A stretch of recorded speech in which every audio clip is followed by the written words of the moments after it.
Hey people, welcome to episode 1 of this podcast. That feels really weird to say. I don't yet have a name for this podcast. That's a work in progress, but we'll get there. In this episode, I was fortunate enough to talk with Tom Clowes. He's a very down-to-earth and genuine person, yet he has had some of the most incredible adventures and experiences. We talk about where his ambition for mountaineering came from, what difficulties he has faced whilst challenging himself, what advice and wisdom he wants to pass on down to his children, and lots more. I always get a lot out of talking to Tom, and so I hope you do too, either through listening to this or watching this. Enjoy. You're no stranger to an adventure. You've summited various well-known mountains, including Everest. You cycled 302 miles along the Hebridean Way, and in your spare time you can be seen paramotoring in the sky.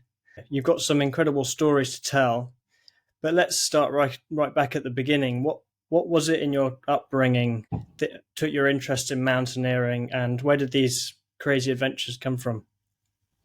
Well, I think it all came from my father. My father was quite adventurous. He went to Cambridge University, and he used to go climbing, but not mountains. He used to go climbing. He climbed the buildings at night. So he was known as one of the night climbers of Cambridge. And of course, it was completely illegal. If he'd been caught, he would have been thrown out. But he had very strong hands. And Dad once climbed the King's College Chapel at Cambridge, and he put an umbrella on the top of one of the spires. And anyone who's been to Cambridge and seen the King's College Chapel, it's pretty high. And they didn't use any ropes. It was all done at night. And I think my brother and I were inspired by these stories by Dad. You know, Mum and Dad never stopped us from doing anything. And when we heard stories like that, it made us crave adventure, I think. And we used to spend holidays in Cornwall. And Dad always, would be down by the cliffs, and he'd say, "See if you can get up there." And I'd always, usually chicken out. I'd be quite scared. Or Dad would hold a ladder in the garden, a very long ladder, and he'd say, see if you can climb all the way to the top." I never got to the top rung, but he was always sort of pushing and seeing, how far we would go. So yeah, I think it started very young. But I didn't get into climbing mountains until I was, early 20s. I met somebody in London, and they invited me to come to the climbing wall, an indoor climbing wall, and it all started from there. Really, I went. I went with my brother and a couple of others that I'd met at the climbing wall. We went to the Alps, and that was the first time. We were hooked. From then on, we always went to the Alps every year for a couple of weeks. Is your dad's story of planting the umbrella on the top of the tower at Cambridge what led you to do the plant the flag at the top of the highest tree in your school grounds? Yeah, when I was about, I must have been about 11. I think it probably was that. Yeah, I did think of Dad. I was a boarder. I was sent away to school when I was young. And we always got up to mischief and tried not to get caught. But of course, when the headmaster saw the flag at the top of the tallest tree at school, he went mad. There was an open meeting, I think, at the time. Other schools had come. And he said, "I've got to get the fire brigade to get it down." But the fire brigade couldn't get it down because their ladder wasn't long enough. So he called me and that evening and said, "Tom, would you be able to get the flag down safely?" And so I did. I climbed up, and I think all my friends were watching out of the window, and I took the flag down. But they've never let me forget that. Whenever I go back to the school, sadly the school is closed down now. But whenever I went back to the school, they always remembered me for planting the flag.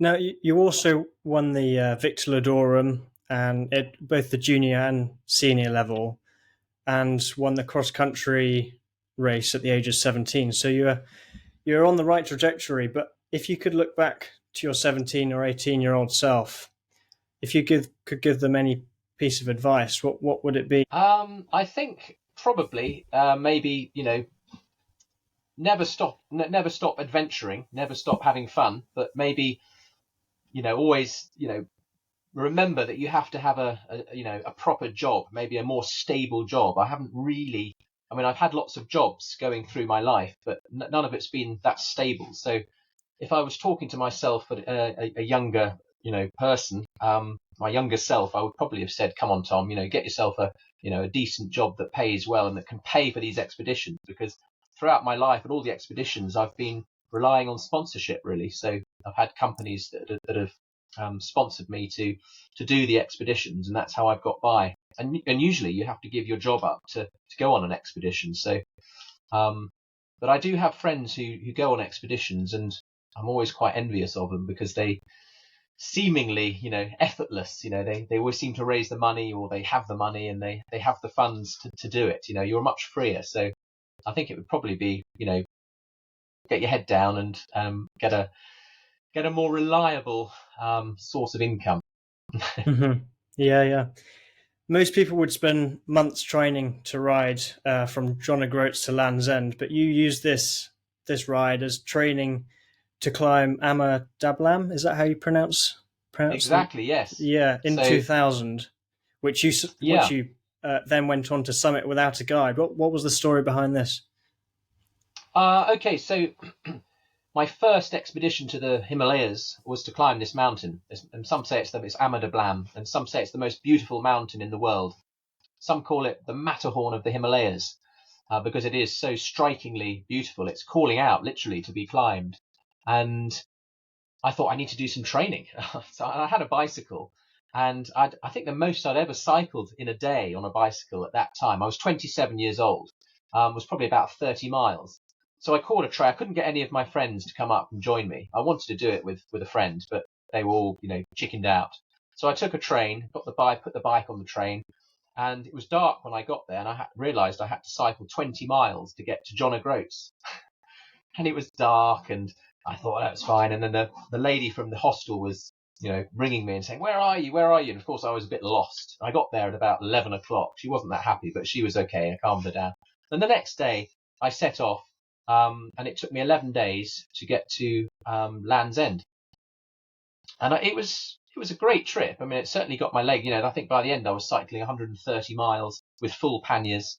I was Wow. camping along the way, although I did stay in the odd pub, have a hot bath, and it got my legs very strong, and it was a good preparation for this climb in the Himalayas. And there were 10 of And us you on the trip, and I think only three of us actually got onto the top. In fact, I did have a guide. You said I didn't have a guide. We had a guide. It was a Spanish guide. He became a very good friend of mine, but he sadly died on Annapurna a few years ago, which was very sad. He was a world class mountaineer, and it was one of the most memorable expeditions because it was with friends. so these mountains that you climbed early on in your 20s, what lessons did you take from those that you could apply then further down the line to summiting mountains such as Everest? Yeah, it's a good question. I think one of the most important things that I learnt was to be patient and also to persevere.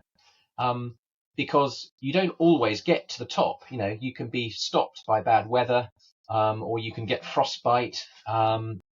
And yeah, I think perseverance and resilience, I think, is the main one, and you have to be patient. I mean, on the Matterhorn, we went to climb the Matterhorn, and we didn't get to the top the first time. The second time we did get to the top, and that was the same with quite a few mountains. It's the same with Everest. We didn't get to the top on the first attempt. It took us 2 attempts, and for quite a few mountains that was the case. But you do learn. I mean, just because you don't get to the top, it doesn't mean that the expedition's been a failure. Quite the opposite, really. I think these setbacks are stepping stones on the way to getting to the top, and I think you can apply that to anything. Failure is a good thing. I think failure is quite a strong word. I think failure, you fail on a mountain if you don't come back. You want to come back and tell the tale. So yeah, I Yeah, think patience there and was perseverance. there's 2 mountains in Switzerland, one of which you had to turn around on, and this goes back into that idea of failure that you just spoke about if you didn't summit. One Yeah, of the mountains in Switzerland, you didn't make it to the top the first time, and And was that the one you were also taken off the mountain by a helicopter? Okay, so I think you probably might be thinking of the Spitz. Is that the one? Yes, that's the one. Yeah. Yeah, we didn't get to the top of that. We turned around. Then Spitz is in Switzerland. Um, I think it's in Switzerland. It's very close to the Matterhorn, and we were climbing it, and we got caught in a storm. So we turned around. It was an electrical storm, lightning, and of course we had ice axes. And this was a very bizarre experience. I said to my friends, "What is that noise?" There was a thrumming, humming noise, and it was the ice axe that was humming in the electrical storm going up. It was quite frightening when I realised what it was. So I took my rucksack off and turned the ice axe around. I held it, and the humming stopped. So it was, not a very good place to be. You can imagine, high up. And we turned around, and I never got to the top. In fact, my friend, he stayed out for a couple of extra days, and he did subsequently. Then a couple of days later, he did summit it. And I think the other mountain that you might be thinking of is the Lenzspitz. Is that the one where we turned around? There was a group of us, a group of friends, and 3 of us turned around before, and I was with another group that chose not to turn around. We should have turned around. My brother was in the other group. He's much more sensible than I am. We didn't turn around, and one of the guys, one of my friends, it was one of his first mountains, and it was very exposed, and he got scared. Well, I was pretty scared actually, but I didn't admit it. Stupidly. Anyway, he said, "Tom, I can't do this. I'm calling a helicopter." So there he was on his mobile phone calling a helicopter, and I thought he was joking. But literally 10 minutes later, the helicopter was hovering. They lowered a line down, and they just plucked us off the mountain one by one. It was a shame. I was leading. I needed somebody else to, come up behind me, but that was an example. So in times like that, how often does the plan change when you're summiting a mountain? The plan's always changing. I mean, it depends on the weather. The weather is a big thing because you can't really control the weather. The plan is always changing, and you have to adapt to these things, to these sort of setbacks. In that case, it was, we were rescued, and we felt rather foolish, but we learnt a lesson. And you have to, the worst thing would have been if we'd been caught out at night and not been able to come down. I mean, on another occasion, the second time we climbed the Matterhorn, on our second attempt, I was with a friend called Jeffrey, and we were told, you can't climb it, the weather's coming in, and we took no notice. We said, well, we've got, the weather was coming in 3 days. We took no notice. We thought, well, we've got 3 days. So we climbed it. We didn't have a guide. We got to the top, but on the way down, the weather came, and we abseiled down the wrong part of the mountain. It started snowing. We couldn't see anything. We didn't have any sleeping bags. It was freezing. We spent the night together, huddled up, and luckily we got down the following day. Just about. But again, silly decisions, and you do, silly things when you're young and naive and inexperienced, as we were. But it was proper adventure in our eyes. We weren't being dragged up by a guide. This was proper. Let's see if we can do it. And it's a very exciting mountain, the Matterhorn. You can apply that idea to a lot of mountains, but maybe not so much Everest. What first of all, where did the idea of climbing Everest come from? Where did that originate?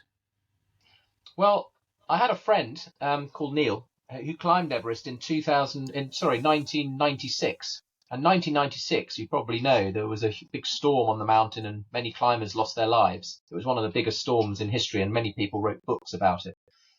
And my friend was part of the rescue there, and he saw a lot of he saw people dying, and he went back with another friend of mine in 1998, and he climbed it.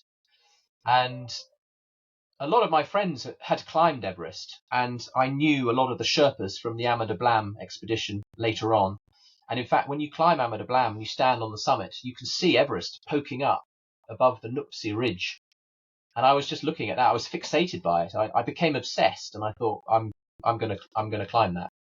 And if you talk to my wife, she would say that I became obsessed. I couldn't think of anything else. I had these I had these vivid dreams about what it was like to stand on the top of Everest, and I couldn't. There was something inside me. People would say to me, Tom, you're being selfish. You can't go. It's dangerous. My father had just died and from cancer, and they were saying you can't leave your mother alone. But there was something inside me that was sort of propelling me. I couldn't stop it. I really was. It was a bit like a drug, but in a good way. So once you got this idea that you wanted to climb Everest, how long was it before you could actually start raising funds to climb? So, yeah, it was probably about 4 years. So standing on the summit of Amanda Blam, I thought, I'm going to try and climb Everest. And 4 years later, I had an expedition together, going from the Tibetan side, the northern side. And we had to turn around just under 8,000 meters. Again, there was another storm, and I was finished. We couldn't make another attempt. It's such a big mountain, Everest, that and it takes so much out of you that I wasn't strong enough. I think there are people who are strong enough, but I wasn't strong enough on that occasion. So, and we were sponsored. We were sponsored by Hewlett Packard. We were very lucky. And I knew that it was all the same Sherpas. They'd become our friends. We climbed Amanda Blam with them. And I came down and swore that I'd never climb it again. But 2 years later, I put another expedition together with my brother. I persuaded him to come along, and we went from the southern side. So same mountain, different route, and this was the side that Hillary and Tenzing climbed. So we were going up via the South Col, the South Summit, the Hillary Step, and we'd read all the books, and we were lucky. We were lucky and unlucky, because when we got to the summit, we had problems with our oxygen. I came down with no oxygen. And Ben, my brother, we spent another night at Camp 4 on the South Col at about 8,000 meters. They call it the death zone because it's so high. It's pretty unpleasant being up there. You feel like death. And we had problems with our oxygen, and we both got frostbite. I had frostbitten fingers, and my brother had very, very badly frostbitten toes, and he ended up having to have 4 toes amputated. So it was, a story of risk and reward, really. It is risky. But if you ask my brother if he regrets it, he said, no, I don't regret going. He said, if I hadn't gone, I would have regretted it. So it's often the things that you don't do, when you're on your deathbed, that you regret, and despite the fact that he lost 4 toes, that was unfortunate for him. And when you're up on the mountain and your oxygen's depleting, what do the Sherpas do? Because obviously they're a safety net for a lot of people, and it's only because of the Sherpas that hike Everest, or that summit Everest, that other people like yourself are able to do it too. Exactly, a good point. In fact, without the Sherpa team, we wouldn't have been able to do it. I wouldn't have been able to. They're very gracious and humble people. They're always smiling. They're the unsung heroes, really. And whilst we were going up, our oxygen masks were freezing up. And I was with a Sherpa called Topjin, and he ended up going down. He wasn't feeling very well, so he gave me his mask and said, Tom, good luck. So I went on up to catch up with my brother Ben and another Sherpa called Pasang Dawa. And Pasang Dawa has climbed Everest now 27 times. He's extremely strong. He's one of the most respected Sherpas out there, and he's become a friend. And when Ben had a problem high up on the mountain, he also gave him his mask, and he took the faulty mask himself. Completely selfless.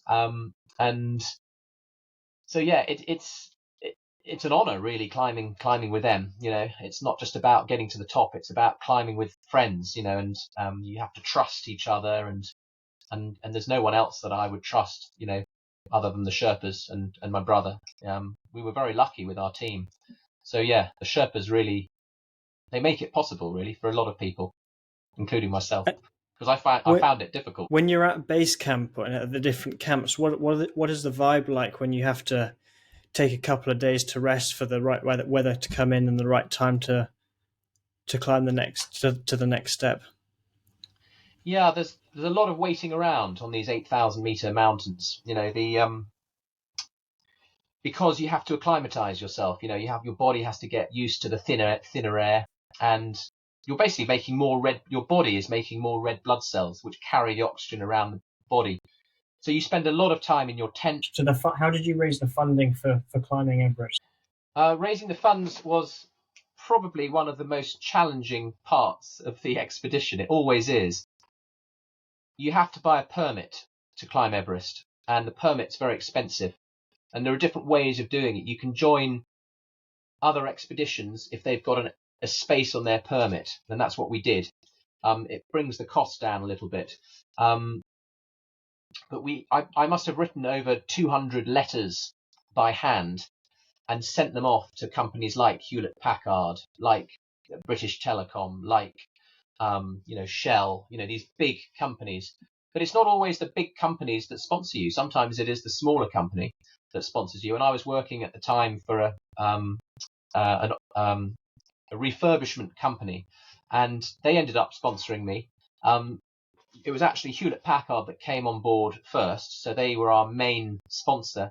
And once you've got a main sponsor, you can then write that in your letters saying, we have a title sponsor, if you like, or a main sponsor. Would you be interested? And I always thought it's never good to get too sort of greedy. So you always make the amount. It was always sort of around £2,500 or something like that, which is a lot of money. But if you have lots of those, you've only got to get 4 of those, and you're up to £10,000. And because we were doing it with friends and Sherpas that we knew, and I knew the guy doing the logistics, it was the costs were kept down. And then, of course, when you come back after the expedition, you go and you offer to give them a talk to their company, a corporate talk, and you tell them about the expedition, and that always goes down well. In fact, we ended up doing about 4, or was it 5 talks for Hewlett-Packard. We went out to Las Vegas, for example. They flew us out to America, and that was quite fun. So yeah, you just have to be persistent. Again, persistence is key. You have to never give up about finding a sponsor. People said to us, well, you'll never find a sponsor. I'll say, why not? Well, Everest has been climbed. Yeah, but not by 2 brothers from England. And that was our hook. You sort of need a hook. Either you've got one leg, or you're the first brothers from England to do it, or you're the youngest or the oldest, or there's always got to be something. I mean, it sounds a bit corny, but if you've got something that they can hang on to, you then give them all the photographs that you take and any film footage, and they make it in Hewlett-Packard's case, they used it for their marketing. And of course, we had their flag on the summit, and that's how they made packaging from it. And we tested out some of the it was actually tape drives that we took to the top. And they said, these tape drives are indestructible. They withstood extreme cold on the summit of Everest. You can rely on these tapes to store your data. That was but it is difficult getting sponsorship, but it's not impossible. You just have to keep at it. Was there another company, am I right in thinking that they agreed to sponsor you, but at the last minute they pulled out? Is that right? Yes, exactly. Yeah. So that happened. So that was a company called Prologis, and they were based in Reading, I think, and they agreed everything. They said, yeah, we'll sponsor you. Here's the flag. But just before we left, they said, look, guys, we're really sorry. We're going to have to pull out for budget constraints. And I said, that's fine. Don't worry. Thinking, oh, that's a shame. Could have done with that. But I had their flag, and I put their flag in my pocket. And I said to Ben, look, let's just get the flag out on the top. You never know. Let's just take a photo of it when we get back. And when we got back, I rang them up and I said, just so that we did summit Everest, and I've got a picture of your flag on the top. Are you interested? And they did. They ended up sponsoring us, with hindsight. So I sold them the photo, and so yeah, they became a very generous late sponsor, which was a bonus. So you sort of have to think a little bit outside the box. No doesn't always mean no. When you're on the top of Everest and you're getting the flags out to take these photos, is the feeling as you expected it to be? Yes, we were on the top for about 35 minutes, and we took as many photos as we could. You're always trying to. Everything happens very slowly. The batteries don't last very long in the cold. That's why we were on the top for 35 minutes. But we were very lucky with the weather. I can remember everything about it. Ben less so, because he was struggling with his toes. But yeah, it is. You look around and you can see all the peaks. You can name them all. We could see Kanchenjunga, we could see Makalu, we could see Lhotse, Amadablam, Choyoyu, Pumori. We could name them all. Looking around, it was fascinating. You could even see the curvature of the Earth. Oh, I think you could. Yeah, we were so high that we could sort of, You could see the curvature of the Earth. Yeah. I did feel that, yeah. But it was a special moment, because we dreamt about it really for so long, and we'd sort of, but of course when you're at the top, you're not down, you're only halfway. You need to get down safely, and especially for Ben, it was hard, with his feet. At the time, we didn't know the extent of the damage. It was only once we got down to advanced base camp that being able to share that moment, being able to share that moment on top of the world with your brother must have been quite special. But were there any arguments that you had between you? I can imagine there must have been. Yeah, people often ask that. I don't argue with Ben much, and if we do, we always make up, and it's always a discussion. I'm very lucky, I couldn't really have wished for a better climbing partner than Ben. He's very different to me. He's more cautious, whereas I'm more sort of possibly a bit more gung ho. I'm a bit more stubborn, maybe. But that sort of works quite well because we're so different. We don't really argue. Even to this day, I speak to him a lot, and he's my brother, and also he's my best friend, really. So I guess I'm lucky. I mean, you've got two brothers. You probably can relate I'm sure to that. We'd have a lot of arguments on the way up to Everest. Yeah. Yes. Yeah, but I think we used to argue. We used to argue at school a lot more when we were at and in the holidays, but then of course you grow up and you go your separate ways, and I think all that dissipates and you become very close. What was the trickiest element of climbing Everest? Was it the temperature? Was it the elevation? Or was it the physical, maybe the mental side? For me, it was the elevation. It was the height and the thin air, and I didn't adapt very, very easily to altitude. Some people do. It doesn't matter how fit you are. That's not an issue. We had a guy on the trip who ran a marathon in 2.5 hours, very quick, times, and he struggled a lot with altitude. For me, that was it, and yeah, mentally, I didn't mind too much about. I mean, you have to, a lot of it is in the mind, but for me, it was the altitude. Some of my friends don't struggle at all with altitude. They seemingly sort of climb it, and they're very strong. And the Sherpas don't, they don't really get affected. I mean, they do get affected by it, but they're all born up there. They live up there. They're always at altitude, so they find it a lot easier. And as a result, they're much stronger than us Western climbers. You must find there's a lot of like-minded people climbing Everest at a similar time. Yeah, what are the types of people like that stood out to you? Sorry, what are the people like? We had about, I mean, when we were there were about 20 teams on the mountain, whereas these days there are many more than that. It's probably double that, maybe a little bit more than that. And I think things have changed a lot. So when we first went there, the route into base camp was very basic. Your mobile phone didn't work. You didn't have any internet. I mean, very occasionally you did, but it was very sporadic. Whereas if you go there now, your phone works. You can get internet. All these internet. Then there are internet cafes there. When we were there, it was much more wild. More people go there now, and you may have seen queues in the papers, on Everest, and that's a lot to do with not just the amount of people, but everyone has got the same weather forecast. They use the same, the information is so good with the weather. So when the weather window comes, everyone goes. Whereas when we were there, we were quite secretive about the weather and the weather forecasting service that we had. I think it was a Swiss weather that we used. And so no one went always at the same time. I mean, some people did, but there were only 5 or 6 people on the summit when we got there. And they were people that were on our team, and there were a few people from the northern side who'd come up from the other route. But yeah, have you watched have you watched the NIMS documentary? I think it's called 14 Peaks on Netflix. What were your Yes, I thoughts on have. that?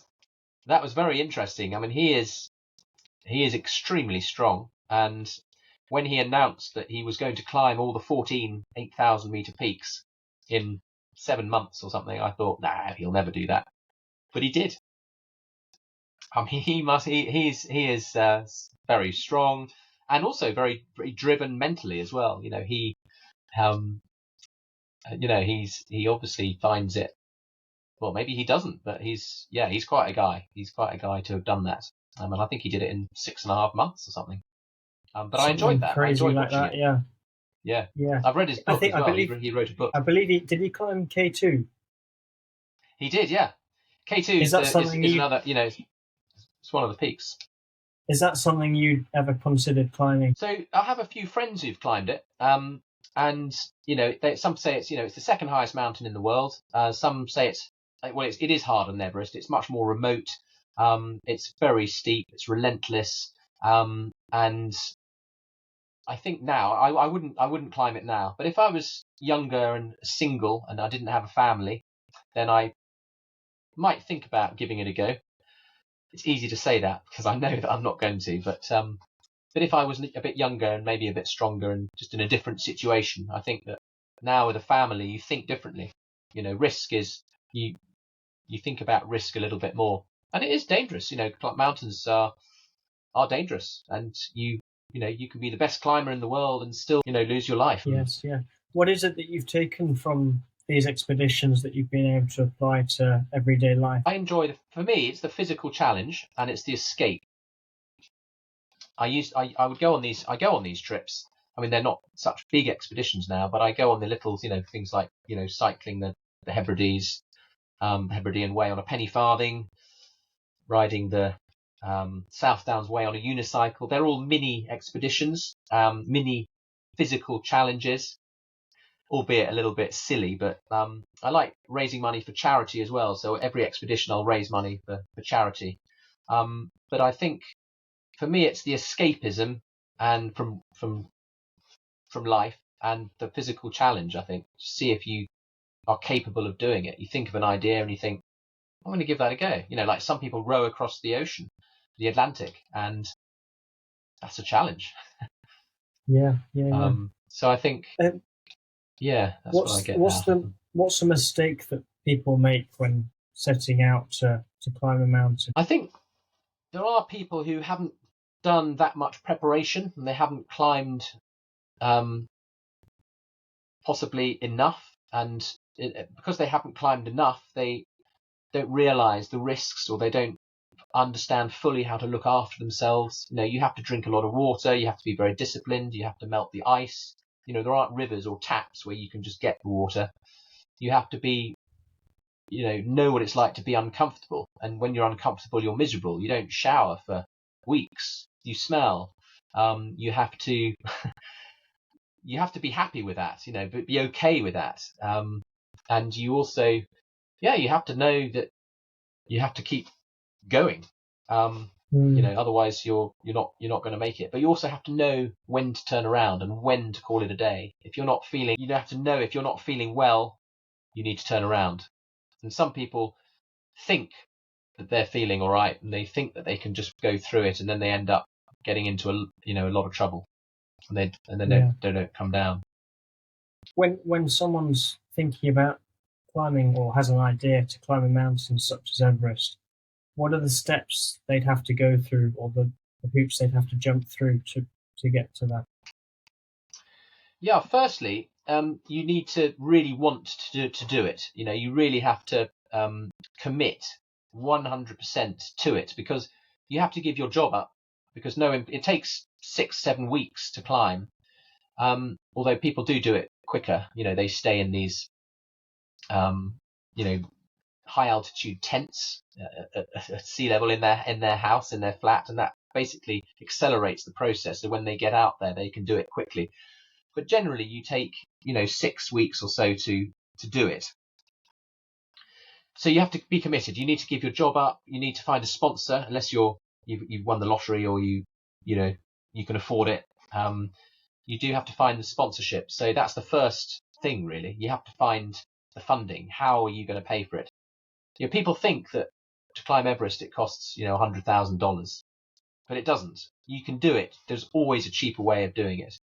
I don't know what it costs now, but when we did it, back in 2006, it wasn't anything like that. It was around about sort of £10,000 or £11,000, which at the time was a lot of money. But I'm plucking the fingers. I can't remember exactly how much it was, and it depends who you go with, how you do it. Whether you have a Western guide or a Sherpa or, but yeah, some people do pay huge amounts of money. But yeah, so you need to find the sponsorship, and once you've found that, you're halfway there. And then everything is like a snowball, going down the mountain, gathering speed, momentum, and then you need to be fit. You need to make sure that you're fit. But if you enjoy it, you're fit anyway. If you're running or cycling, it's not going to be a chore to get fit. We went to Scotland quite a lot. We trained up in the Cairngorms, in the Brecon Beacons. We carried heavy packs. We went swimming in the lochs and just practiced being as miserable as we could. We spent a lot of time in tents, and yeah, that was the best training. That's far better, I think, than going to an air-conditioned sort of dry gym, in the city, because that doesn't really replicate what it's like to be miserable. You need to know what it's like and know how to look after yourself. Yeah. And then, seems of course, the final bit is climbing the mountain and coming back safely. Yes. Yeah. Obviously, the being able to climb Everest hasn't gotten any easier, or the physical side of it. But it seems as though it has become easier in terms of access to the mountain. What's your opinion on the possible oversaturation of climbing the mountain, as we've seen in the newspapers, the queues of people going to the top? Yeah. Do you think that's a good thing, or do you see it in a bad way? Climbing Everest has become a little bit easier in that the oxygen systems have become more efficient and more effective. So people are getting more litres of oxygen a minute through their mask than previously. The masks are very snug. There's no leakage. You might be getting 5 or 6 litres, for example, a minute, which is a lot of oxygen. When we were there, we were getting maybe 1, possibly 2 litres a minute, and then I ran out pretty much on the summit and came down without any. So we were much slower. We got frostbite because of the lack of oxygen. The blood doesn't flow so easily to your fingers. So it is a bit easier now, I think, because of the equipment. And equipment's become a bit lighter and that sort of thing. So more people, see that it's possible, and I think go for it, even if they haven't got that much experience. But it's when things like the oxygen gives up that, disasters can happen. What do I think about it? I like to go to places where there aren't many people. I think that gives, that's, the wildness, so I think that it has changed a lot now. People say, would you do it again? It's like, well, no, I wouldn't do it again because I've done it, but I also wouldn't be so keen to do it just because there are more people there. And I think because there are more people, there's more chance of getting caught in a queue. And for me, that takes away the sort of the magic, really. But it's easy for me to say that. I've done it, It's like, if you wanted to climb Everest, then go for it. But I would say maybe go and do another, mountain, like maybe Vincent in Antarctica, where there's, very few people, but it's, a similar challenge, but fewer people. But it all depends, Everest is the highest in the world, so that's why people want to do it. So yeah, I think it's a shame, but it's easy for me to say that. I can't say that. I think it's great, if anyone wants to go. But yeah, I'm not so good with crowds of people. So coming back from Everest back to the UK, Snowdon's a mountain which a lot of people climb it, and a lot of people would class it as an achievement getting to the top of Snowdon. Yeah. Not many people I know, or I don't think many people have ridden up Snowdon on a unicycle. And that's not the best part. You have done it with your son, Sebastian, who was 9 at the time. Was he 8 or 9? Yeah, Sebastian, my son, he's 16 now, but he was at the time. So I didn't take my unicycle to Snowdon because Sebastian wanted to, and I thought, well, I may have to carry it. I may, so if I'm on it, then it's going to be difficult for me to. So I thought, well, let's go. We'll go to Snowdon. We didn't tell, his mother, because she would have just worried, and she would have just said, "Is he wearing a helmet? Is he wearing a helmet?" And we got halfway up Snowdon. She doesn't know this, but he didn't have his helmet. And I thought, oh gosh, I'm going to be in trouble. So I ran back to the car to get his helmet, ran back again while Sebastian was sitting on a rock. And he continued. He cycled up on his unicycle to the summit of Everest, to the summit of Snowdon. He had to walk a little bit near the top because it does get quite steep. And then he cycled back down again, much to the amusement of all the other walkers there. And for him, it was a real achievement. I think it's really important to encourage young people, especially your sons and daughters, to do these slightly crazy challenges. And that's what my father would have done. And he did do that when we were small. I think it's inspiring having a father or a teacher or a friend or someone who can not say, oh no, it's not possible, oh no, don't, I don't think that's a good idea. So yeah, Yeah. and people have done it. People have taken unicycles up Snowdon and before, but for Sebastian, I don't think he'll ever forget that. He That's did quite it, and quite an incredible achievement at such a young age. What yeah. other lessons, or what lessons are you going to pass down to your children? Well, I hope to I think it's good to be an optimist. I think it's good to try things. It's good to push yourself a little bit out of your comfort zone. If you always stay in your comfort zone, and it's you're not really using your body. You're not really living, I think. But that's just me, maybe. I think it's good to push yourself a little bit, to try things that you don't really know if it's possible. And it doesn't have to be a physical challenge. You might think, well, I'd like to start a company. I think the answer is just go for it, give it a go. And when you're young, you can afford to make mistakes. If it doesn't work, it doesn't matter. It's not the end of the world. It gets harder when you're older, because you can't really afford to make so many mistakes. But I like to be encouraging to my children, but also my friends' children as well. I love the young. I love meeting them and finding out what they're up to. And if they're interested in challenges, I'm all for it. It's yeah. I think one should push yourself a little bit to get out of your comfort zone. I Yeah, think so you rode 302 miles along the Hebridean Way on your penny farthing.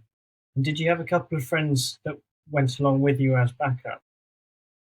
I did. Yes. So So I've always wanted to go to the Outer Hebrides, and I thought, well, why not? I just bought a penny farthing, strangely, and to sort of not replace the unicycle, but I thought, well, why not? Let's do it. It's quite flat. There's one hill on Lewis, I think, or was it Harris? I think it's Harris actually. There's a hill, quite a steep hill, and a penny farthing doesn't have brakes.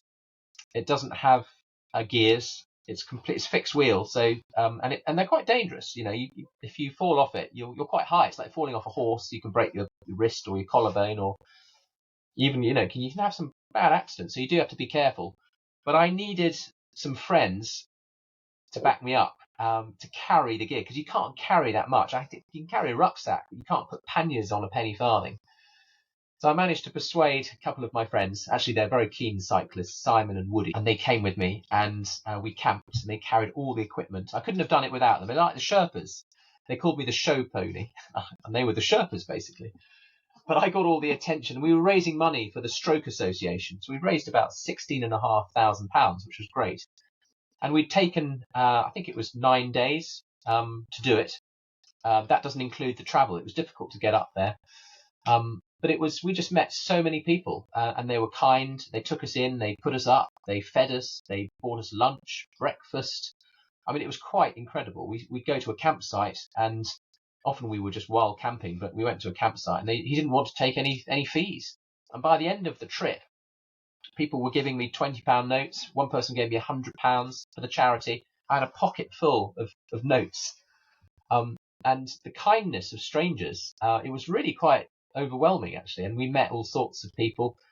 Some of them had had strokes. Some of them were stroke survivors. We wore the T-shirts with Stroke Association, so people knew that we were raising money. We got on the television at the end, Scottish Gaelic television. They interviewed us, and by the time we got to Stornoway, people just mobbed us and gave us money. It was a really Brilliant. uplifting challenge. It was Yeah. quite hard. Would It was hard you for say all it of was us, really. physically challenging? Yeah.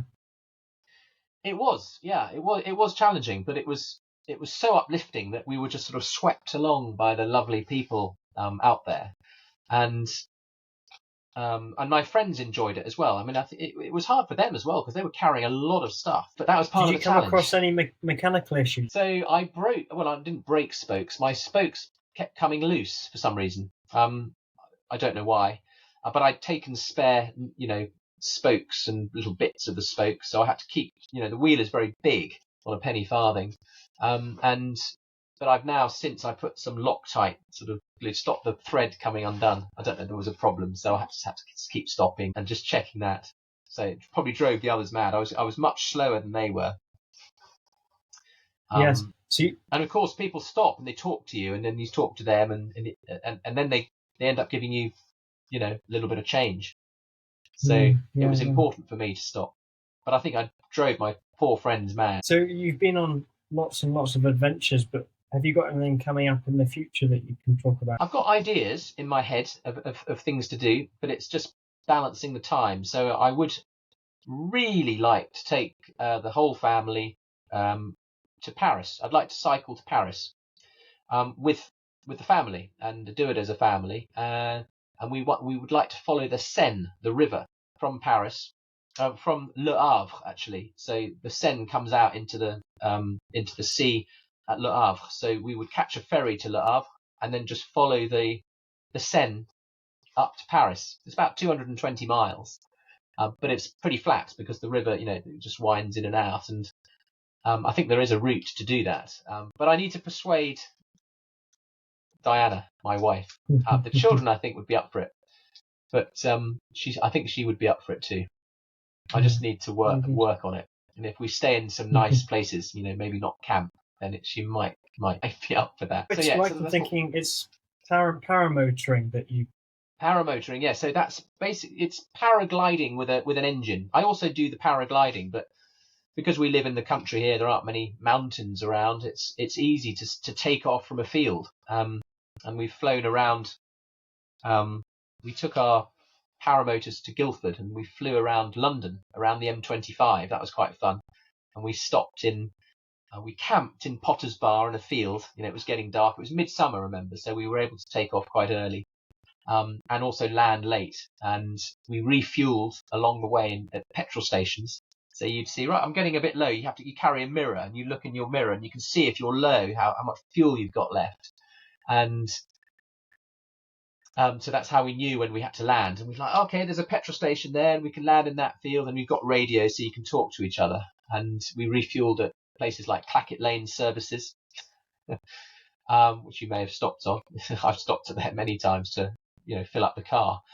And that was one trip. And then another trip, we took them to France. We didn't fly across the Channel, but we took them over as foot passengers. And then we flew to Luxembourg across the fields, and we would eat pizza in the local villages, and again stay out at night under your wing. So your wing would be your sleeping bag, and keep you warm. Because it's just a bag of washing, really, when you bunch it all up. And we took them to Venezuela once. We were sponsored again to go and test out some more of their equipment. They wanted us to test some equipment in a humid place. So I suggested, what about, the jungles in Venezuela? And so we actually wanted to go to the Angel Falls, but there wasn't enough water in the rivers to get us up the rivers. with our equipment. So we had to change the plan, and we ended up flying into little tribal townships where there are no roads. We'd just fly in, and that was quite special as well. So yeah, we've done quite a lot, and it's fun just to do it here. It's like a mini adventure. You can go out and we fly down to the coast quite a bit. In fact, I fly over your house, and you've probably seen me. Maybe I've seen the photos. Dad shows me. You send a photo saying, "I'm watching you." From above my house. You fly over and people wave. They said, "Did you see me waving?" And I said, I didn't know, because everyone's so small on the ground. And we fly down to the coast and land at the beach and have a swim and then fly back again. That's something that Sebastian has done before with you. Yeah, he wants to do Sebastian. He wants to do it. He wants to. It's something that we've spoken about. In fact, he has a little wing that he plays with in the field, so he's very, very good at that. He's become good at the ground handling, which is important. It's like flying a kite, but a big kite. But yeah, we need to.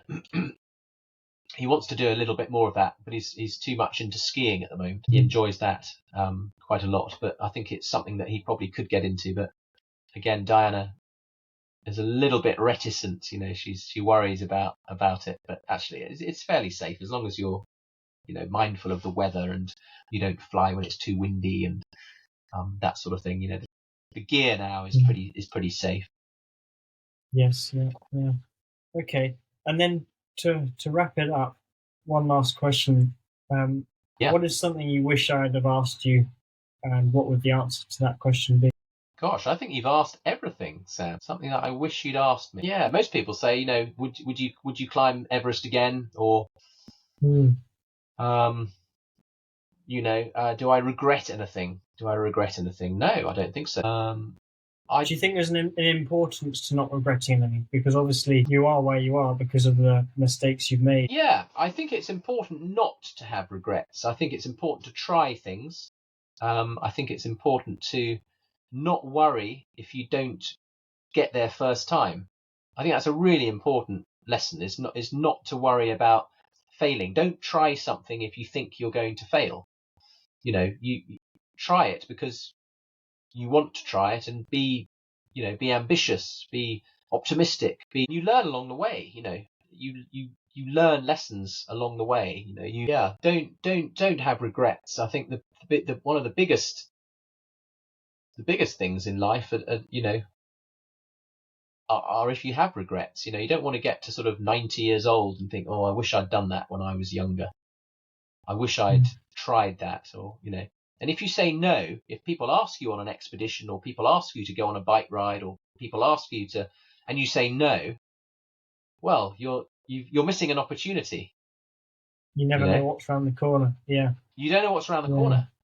And if you say yes to all these things, I'm not saying you got to say yes to everything, but saying yes is good. But also knowing when to say no. If something's completely out of your, if someone says to me, come on, we're going base jumping, wingsuiting, give it a go. That's like way out of my league. I think it looks thrilling, but I'm not into skydiving. I've got friends who've done it, base jumping and that sort of thing. And it to me, you need to do a lot of skydiving, I think, to do that. Yeah. To be comfortable in the air. Yes. Yeah.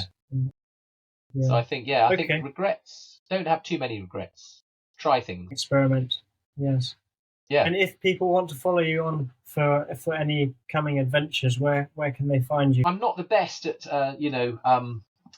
social media, but you can find me on Instagram. Yeah, I don't post that much, but my name is Tom Clowes.